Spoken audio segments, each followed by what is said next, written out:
श्रद्धांजलि पर सियासी खलबली, क्योंकि आज लोकनायक जयप्रकाश नारायण की जयंती है और इस मौके पर अखिलेश यादव का उनकी प्रतिमा पर माल्यार्पण का कार्यक्रम है। लेकिन दूसरी तरफ जेपीएनआईसी को पूरी तरीके से सील कर दिया है, टीन शेड लगा करके, और साथ ही साथ अखिलेश यादव के घर के बाहर भी बैरिकेड्स लगाकर उन्हें रोकने की कोशिश की गई है। तो ऐसे में जाहिर तौर पर बवाल की यहां पर आशंका है। देखिए, इसी से जुड़ी हमारी ये रिपोर्ट।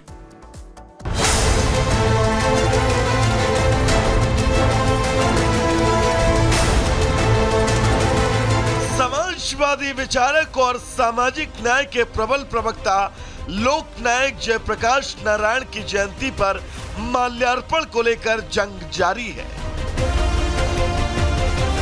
सपा प्रमुख अखिलेश यादव माल्यार्पण के लिए आज Jayaprakash Narayan national convention centre जाने वाले हैं, लेकिन उससे पहले ही लखनऊ विकास प्राधिकरण ने गेट पर टीन शेड की दीवार खड़ी कर दी।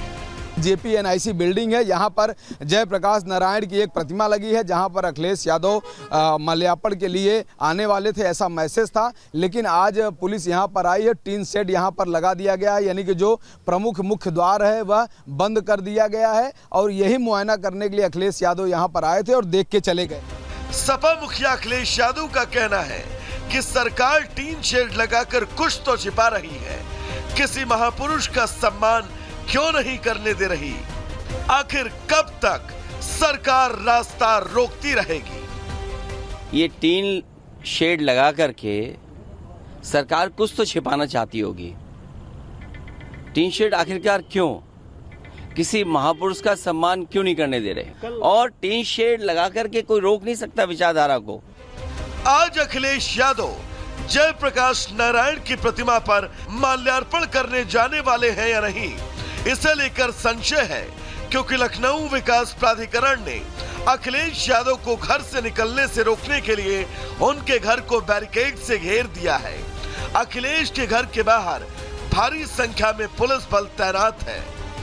देख सकते हैं कि विक्रमादित्य मार्ग पर अखिलेश यादव का यह वह बंगला है जहां पर वह रहते हैं, लेकिन रात को 1 बजने वाले हैं और यहां पर नगर निगम के द्वारा एक गाड़ी में, आप देखिए किस तरह से बल्लियां आ चुकी। पहले तो बैरिकेडिंग लगा दी गई है, इधर से अखिलेश यादव की कोई गाड़ी नहीं आ सकती है। देखिए 2-2 बैरिकेडिंग यहाँ पर लगी हुई है। जिस तरह से पुलिस ने तैयारी कर रखी है, जिस तरह से पुलिस ने पूरी व्यवस्था कर रखी है, बैरिकेडिंग कर रहे हैं, बल्ली गाड़ रहे हैं, इससे लगता है कि कल अखिलेश यादव जेपीएनआईसी में जो जाने का प्रोग्राम बनाए हैं, जो माल्यार्पण का प्रोग्राम बनाए हैं, वह उनका जो काम है वो अधूरा रह जाएगा। समाजवादी पार्टी के प्रवक्ता सुनील यादव ने बीजेपी को कटघरे में खड़ा करते हुए कहा कि अखिलेश यादव को रोकना बीजेपी की विचारधारा जाहिर करती है।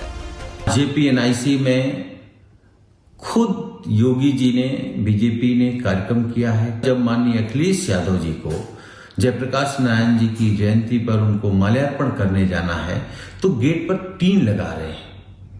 ये सरकार का डरा हुआ चेहरा सामने आया है। हालांकि लखनऊ विकास प्राधिकरण ने एक चिट्ठी जारी कर साफ कर दिया है कि मेंटेनेंस के कारण जेपीएनआईसी को बंद किया गया है।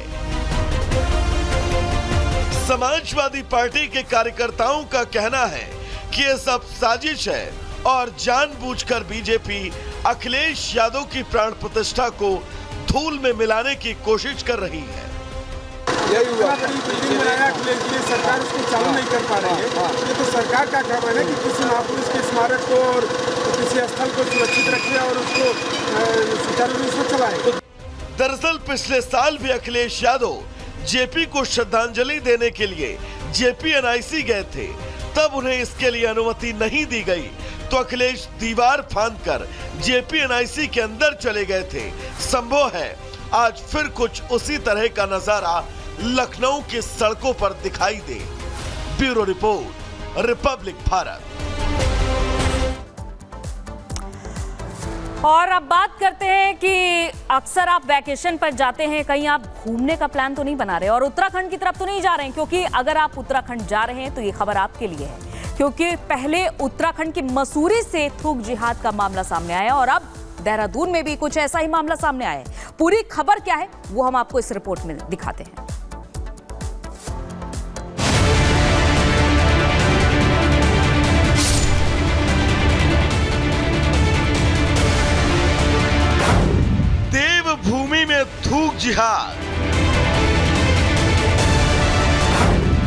उत्तराखंड में कितने जिहादी?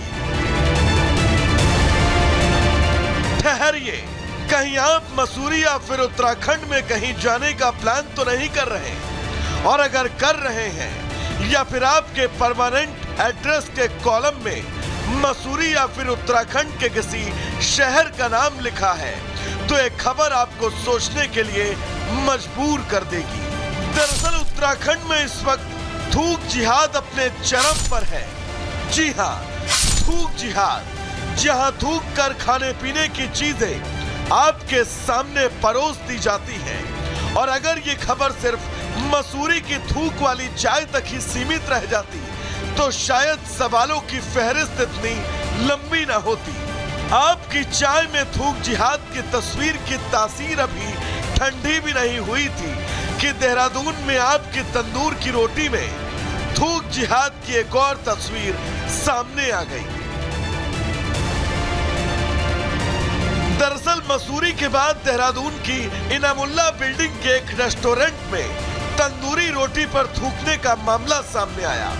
वीडियो में आप बिल्कुल साफ देख सकते हैं कि रेस्टोरेंट में कैसे एक शख्स तंदूर में थूक कर रोटियां सेक रहा है।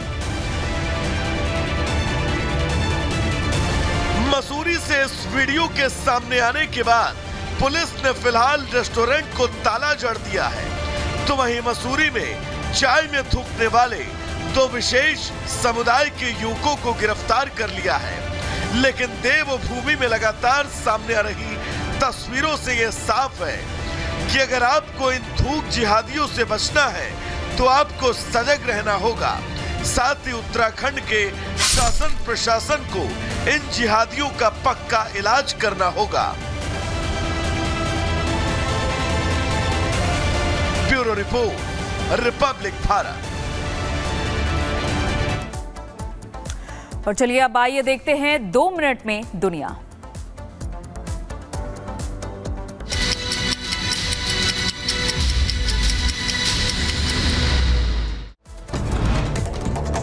ईरान पर बड़े हमले करने की तैयारी में इजरायल। रक्षा मंत्री योआव गैलेंट का बयान, घातक और सटीक हमला करेंगे।